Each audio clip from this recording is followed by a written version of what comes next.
Initial public offering, or IPO, is the very first time a private company issues stock to the public. A company can decide to issue stock for a number of reasons, including to raise money for growth, or to allow employees, owners, and early investors to liquidate some of their shares and make money. To explain how an IPO works, let's look at Dave. Dave owns a chain of very successful food trucks in Chicago. But Dave sees a bigger future for his business and wants to expand his operation to other cities. To do so, he decides to issue shares to the public to raise the necessary cash he needs to build more trucks, inventory, marketing, and staff.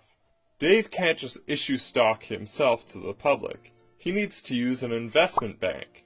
If the IPO is big enough, a company can use multiple investment banks. But since Dave's offering is small, he uses one. J.P. Stanley.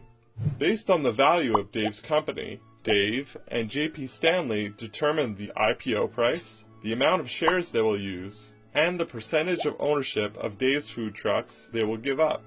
J.P. Stanley values Dave's food trucks at $100 million, and Dave decides to sell 10% of his company. 10% of $100 million means Dave will be raising $10 million. The investment bank decides they will be issuing $1 million in shares to the public at $10 apiece. The investment bank then lists the shares on a stock exchange for the public to buy. Investors can now buy shares of Dave's food truck. In the late 1990s, IPOs really took off as technology startups were issuing stock and raising a ton of money extremely quickly. This led to the internet bubble and subsequent collapse.